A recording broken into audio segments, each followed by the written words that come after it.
আসসালামু আলাইকুম। বাংলাদেশ ক্রিকেট ইতিহাসের পাতায় আজীবন লেখা থাকবে পঞ্চপাণ্ডব 5 ক্রিকেটারের নামগুলো। মাশরাফি বিন মুর্তজা, মাহমুদুল্লাহ রিয়াদ, তামিম ইকবাল, সাকিব আল হাসান ও মুশফিকুর রহিম। পঞ্চপাণ্ডবের এই 5 ক্রিকেটারের হাত ধরে বাংলাদেশ আজ গোটা বিশ্বের দরবারে নিজেদের নাম পরিচিত করেছে। বাংলাদেশের কথা বললেই সবাই জানে যে তারা এখন কি করতে পারে। অস্ট্রেলিয়া, ইংল্যান্ড, ভারতের মতো শক্তিশালী দলদের শাসন করেছেন পঞ্চপাণ্ডবেরা, কিন্তু সময়ের সাথে সাথে পঞ্চপাণ্ডবের এই ক্রিকেটারগুলো বাংলাদেশ দল থেকে হারিয়ে গিয়েছে। কেউ খুব করে অবসর নিয়েছেন, কেউ আবার বয়সের কারণে হাল ছেড়ে দিয়েছেন।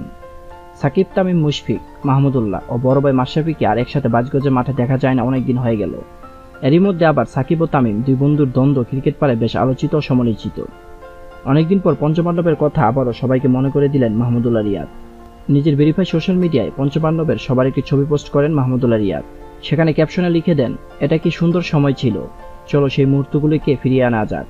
এমন একটি ছবি পোস্ট দিতে তার রীতিমতো ভাইরাল এখন সোশ্যাল মিডিয়ায়। সবাই মাহমুদুল্লাহর এই পোস্টে কমেন্ট করছেন, অনেকে আবেগময় হয়ে পড়েছেন তাদের কথা চিন্তা করে। মাহমুদুল্লাহ এই পোস্টের মাধ্যমে বোঝাতে চেয়েছেন তাদের মধ্যে যে ভেদাভেদ চলছে তা ভুলে আবারও একসাথে সবাই হয়ে যেতে, সে পুরনো দিনগুলোর মতো সময় কাটাতে। 22 গজের মাঠে দেখা না হোক, মাঠের বাইরে তাদের সে বন্ধুত্বগুলো যাতে টিকে থাকে সেই ইঙ্গিতটা এমে দিয়েছেন মাহমুদুল্লাহর এমন পোস্টের পর বাঙালি ক্রিকেট প্রেমীরাও তাদের আবার একসাথে দেখতে আহ্বান জানাচ্ছেন।